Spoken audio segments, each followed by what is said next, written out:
Shalom, saudara-saudariku yang dikasihi Tuhan. Selamat berjumpa lagi dalam channel Renungan Rohani Insani. Inspirasi Sabda Allah hari ini, Minggu 28 Juni 2020, bersama saya, Pastor Marcel Lolo Tandung. Mari saudara-saudari kita mengawali renungan kita dengan berdoa. Dalam nama Bapa dan Putera dan Roh Kudus. Amin. Tuhan Yesus Kristus, Engkau menghendaki kebahagiaan dan keselamatan semua orang. Engkau memanggil kami untuk menjadi murid-murid-Mu. Berkatilah kami supaya kami selalu mau setia, taat kepadamu, dan berani untuk berbagi, melayani, dan berkorban. Demi Kristus Tuhan kami. Amin.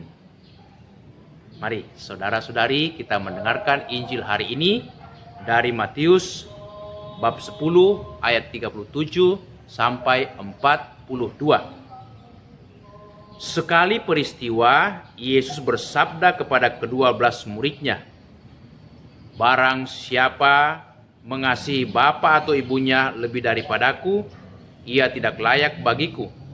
Dan barang siapa mengasihi putranya ataupun putrinya lebih daripadaku, ia tidak layak bagiku. Barang siapa tidak memikul salibnya dan mengikuti aku, ia tidak layak bagiku.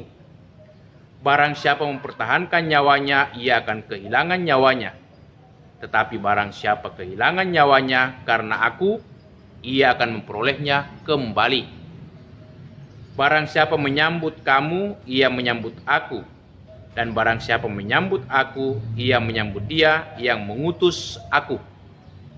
Barang siapa menyambut seorang nabi sebagai nabi, ia akan menerima upah nabi. Dan barang siapa menyambut seorang benar sebagai orang benar, ia akan menerima upah orang benar. Barang siapa memberi air sejuk secangkir saja kepada salah seorang yang kecil ini, karena ia muridku, aku berkata kepadamu, sesungguhnya ia tidak akan kehilangan upahnya." Demikianlah Injil Tuhan. Terpujilah Kristus. Saudara-saudariku, dalam Injil hari ini sangat jelas Yesus berbicara tentang dua hal. Yang pertama, dikatakan setiap murid Yesus harus total setia dan taat kepada gurunya, yaitu Yesus sendiri.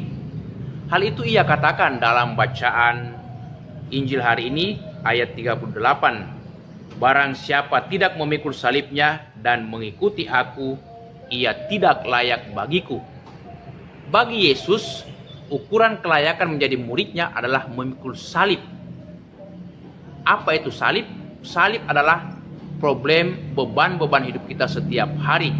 Dan kita mau setia di dalam salib kita dan mau taat kepada Yesus yang juga senantiasa memikul salibnya sampai ke puncak Golgota. Dan di puncak Golgota, akhir atau puncak daripada pengorbanannya, pemberian diri, pemberian tubuh dan jiwanya.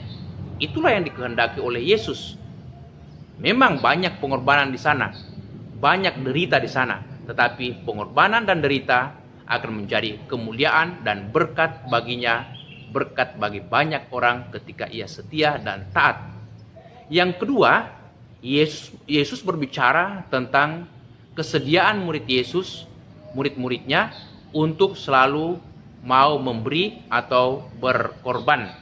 Dikatakan, barang siapa memberi air sejuk secangkir saja kepada salah seorang yang kecil ini, karena ia muridku, sesungguhnya ia tidak akan kehilangan upahnya. Juga dalam ayat yang ke-41, Yesus mengatakan, barang siapa menyambut seorang nabi sebagai nabi, ia akan menerima upah nabi.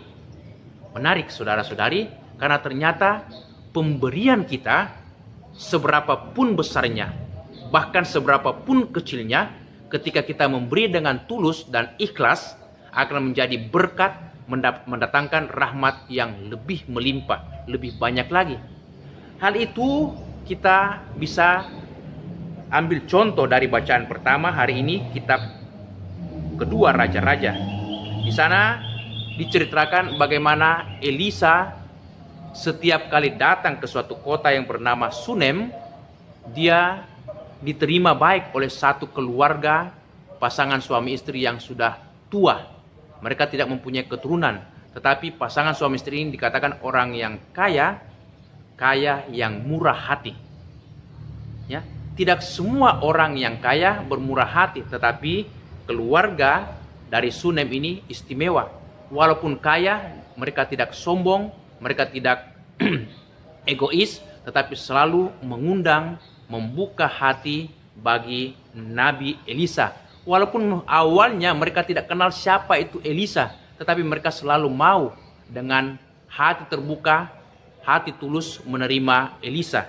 Dan ketika mereka tahu bahwa Elisa seorang nabi Allah, orangnya Allah, mereka semakin gencar melayani, bahkan mempersiapkan satu ruang khusus untuk tempat Elisa menginap. Akhirnya Elisa tahu bahwa keluarga ini keluarga yang murah hati, keluarga yang baik, dan dia mengatakan kepada istrinya, karena dia tahu bahwa tidak mempunyai anak, dia mengatakan, tahun depan pada waktu seperti ini juga engkau akan menggendong seorang anak laki-laki.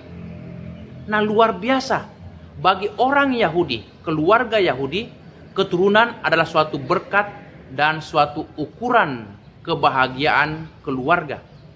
Selama ini mereka merasa belum penuh berkat, belum penuh kebahagiaan. Tetapi toh mereka tidak menyesal, toh mereka tidak itu meratapi kesedihan mereka.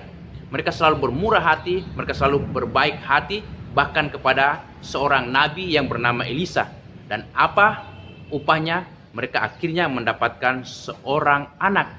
Walaupun mereka tidak sangkakan, walaupun barangkali mereka tidak minta secara terbuka kepada Elisa, tetapi Tuhan memberikan yang terbaik kepada keluarga yang murah hati ini. Itulah juga yang dikehendaki oleh Yesus, supaya setiap muridnya selalu mau bermurah hati. Kemurahan hati kita mendatangkan kemurahan hati Bapa. Yesus mengatakan kepada kita, barang siapa yang bermurah hati akan mendapatkan kemurahan dari Bapa. Pemberian kita kepada sesama tidaklah diukur dengan jumlahnya, atau besarnya, atau banyaknya, tetapi sejauh manakah saya tulus memberi dan ikhlas di dalam pelayanan. Nah, saudara-saudari, kita mesti meneladan Yesus. Yesus di dalam kesederhanaan hidupnya, dia memberikan sampai sebesar-besarnya, setotal-totalnya. Bukan hanya waktunya, tenaganya, pikirannya, perasaannya kepada orang-orang sakit, orang-orang lemah, orang-orang lapar, tetapi juga jiwanya. Dia mempersembahkan dirinya di salib, sampai berkorban di salib demi menyelamatkan kita. Sebagai murid Yesus, kita mesti juga berani untuk berkorban. Walaupun barangkali banyak derita dari sana, tetapi derita karena berkorban atas nama Yesus dengan penuh ketulusan dan keikhlasan, pastilah mendatangkan sukacita, kebahagiaan, dan berkat bagi keluarga kita, berkat dalam hidup kita setiap hari. Amin. Mari kita berdoa. Tuhan Yesus Kristus, bantulah kami supaya senantiasa berani untuk mengikuti Engkau dengan setia dan taat, dan berani pula untuk senantiasa saling memberi, saling melayani, dan berkorban dan bermurah hati kepada sesama, supaya kami semakin berbahagia dan memperoleh keselamatan. Demi Kristus Tuhan kami. Amin.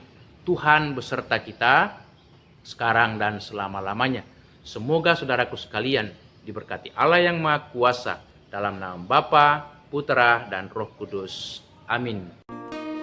Terima kasih buat sahabat-sahabatku yang dengan setia mendengarkan renungan rohani dari channel Insani, Inspirasi Sabda Allah hari ini. Semoga saudara-saudariku selalu diberkati oleh Allah dalam keluarga, aktivitas dan semua pelayanan kita.